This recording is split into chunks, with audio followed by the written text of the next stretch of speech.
दोस्तों सभी को प्यार भरा नमस्कार। जय श्री राम। आज हम आपके लिए वीडियो में बहुत ही खास बात बताने वाले हैं। हमारी हस्तरेखाओं में जो हमारे ग्रह हैं इनका क्या योगदान है, ये हमें नुकसान कैसे पहुंचाते हैं और फायदा कैसे करते हैं। बड़ी खास बात है क्योंकि ज़्यादातर हमारे हस्तरेखा देखने वाले भाई बंधु वो ग्रह पर कम ध्यान देते हैं, केवल रेखाओं पर ही ध्यान देते हैं। जबकि हर ग्रह का अपना एक क्षेत्र है, अपना एक प्रभाव है। हस्तरेखाओं में उनको माउंटेन बोलते हैं, पर्वत बोलते हैं। ज्योतिष शास्त्र में उनको ग्रह बोलते हैं। तो हमारे हाथों में जो माउंटेन है, पर्वत है, मैं आज उनके विषय में आपको डिटेल समझा रहा हूं। हमारा ये हाथ है, ये 9 के 9 ग्रह विराजमान है। सभी जानते भी हैं, जो समझदार व्यक्ति वो जानते भी हैं, परंतु इन ग्रहों का प्रभाव क्या है। रेखाएं इन पर आती हैं, इनकी तरफ झुकती हैं तो क्या प्रभाव छोड़ती हैं, ये जातक के जीवन में क्या प्रभाव लेकर आते हैं, बहुत बड़ा महत्व हो जाता है। सबसे पहले वर्णन करते हैं हम गुरु पर्वत का। गुरु पर्वत हमारा, ये हमारी हाथ की फोटो है। तो इस जगह पर हमारा ये गुरु पर्वत है, जिसको हम बृहस्पति का भी स्थान बोलते हैं। ये गुरु पर्वत का क्षेत्र है। ये जो हमारी ये फर्स्ट फिंगर है, इस उंगली के बिल्कुल नीचे होता है। इसका फैलाव, यह हमारा शनि पर्वत है, जो हमारी मध्यम उंगली है। इसका फैलाव जो है इसके आसपास से पहले होता है। ये गुरु पर्वत का हमारी हथेली पर बहुत बड़ा महत्व है। जिस जातक का गुरु प्रबल होगा, विकसित होगा, उसका अलग ही अंदाज होगा, उसका रहन सहन अलग होगा, उसका प्रभाव अलग होगा, उसकी दिनचर्या भी अलग होगी। बड़ा सौभाग्यशाली हाथ होता है वो, जिस हाथ में गुरु पर्वत विकसित होता है। विकसित की भी एक लिमिट होती है, मर्यादा होती है। बहुत ज़्यादा विकसित नहीं, ठीक ठाक विकसित होना चाहिए, साफ सुथरा, बिना दाग धब्बे के। इस पर कोई स्टार का चिन्ह है, इस पर कोई प्रभाव रेखा जा रही है, कौन सी रेखा से जा रही है, उसका भी प्रभाव बनता है। अब बात आती है शनि। शनि हमारे बेकार ग्रह नहीं है। इसके बाद जो है शनि ग्रह हमारे, ये देखो यहाँ पर ये शनि का स्थान है। ये हमारी मध्यमा जो उंगली है, इसके नीचे शनि का स्थान है। तो शनि, कई बार क्या होता है, शनि सही दिखाई नहीं देता क्योंकि इसका प्रभाव कई बार हमारे बृहस्पति पर्वत पर या गुरु पर्वत पर और सूर्य पर्वत की तरफ झुक जाते हैं कई बार। अक्सर ऐसा ही होता है हाथ में। मैंने जितने हाथ में देखा है, लगभग जो है ये शनि पर्वत हमारा गुरु और सूर्य की तरफ फैल जाता है।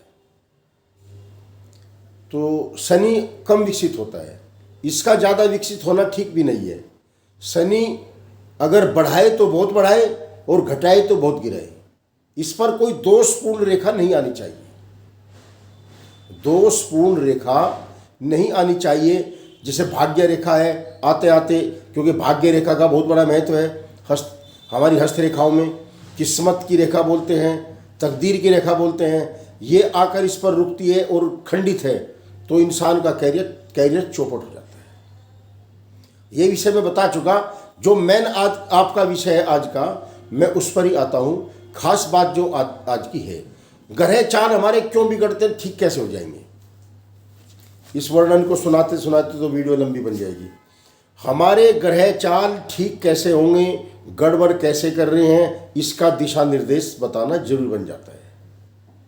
हमारे ग्रह चाल कैसे खराब होते हैं, आप कैसे समझोगे।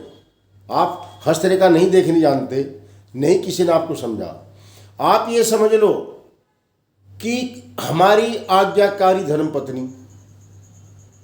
हमारा आज्ञाकारी पुत्र यदि यदि हमारे अनुशासन से बाहर चल रहा है, बिना वजह के कलेश पैदा करता है, कोई वजह नहीं है फिर भी कलेश बन जाता है, और रिश्तेदारों से कलेश बन जाता है, पड़ोसी से मनमुटाव बन जाता है, चलते चलते कोई ऐसा नुकसान हो जाता है, तो आप ये समझ लो कि हमारे ग्रह खराब चल रहे हैं। ज्योतिष भी यही कहता है, राशियां यही बोलती हैं कि आपके ग्रह खराब चल रहे हैं। हमारे पर्वत हस्तरेखाओं में पर्वत बोलते हैं, ज्योतिष उनको ग्रह बोलते हैं।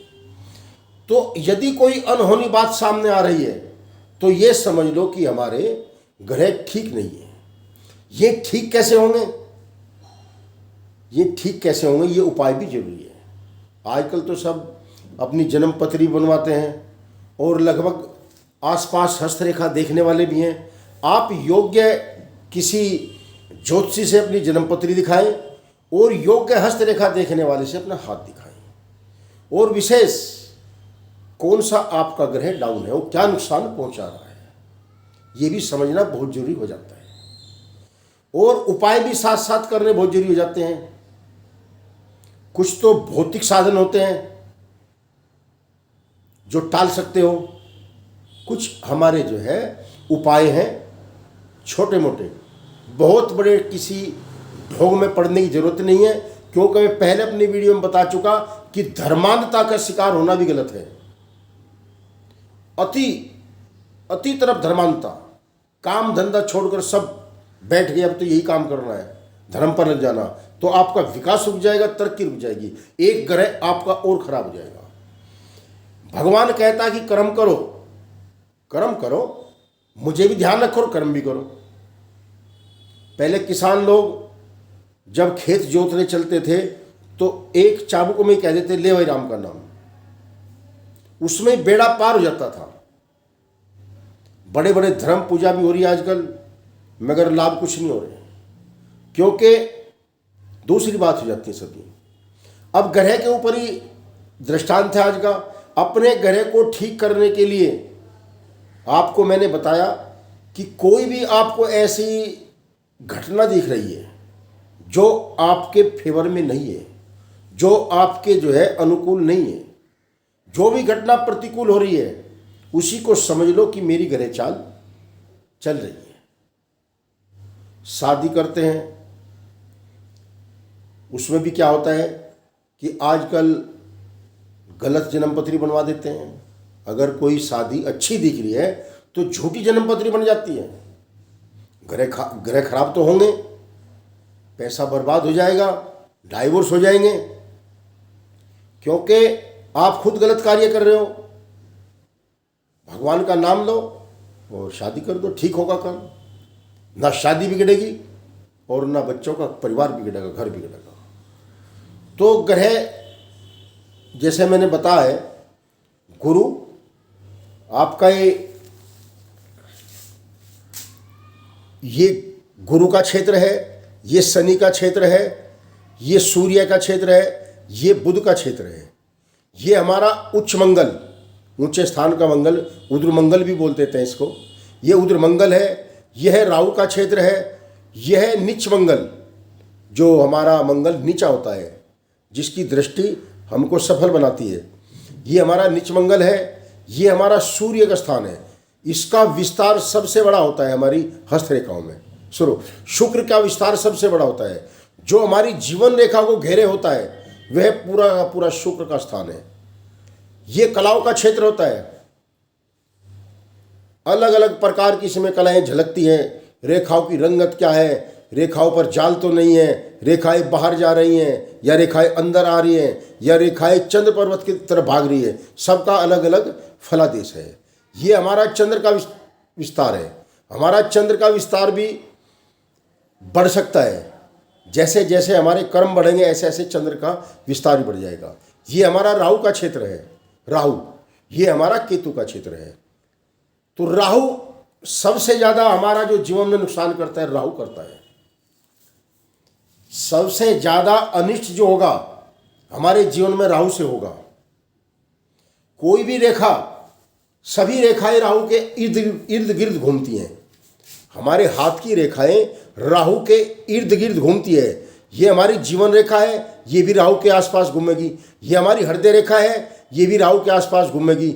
ये हमारी मस्तिष्क रेखा है, ये मस्तिष्क रेखा है, ये भी राहु के आसपास घूमेगी।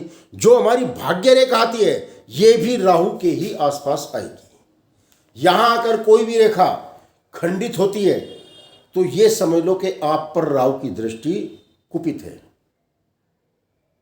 इसके आसपास कोई भी रेखा आकर धब्बा लग जाता है, रुक जाती है, हल्की पड़ जाती है या कोई और भेद हो जाता है तो समझ लो राहु कुपित है। ये आपको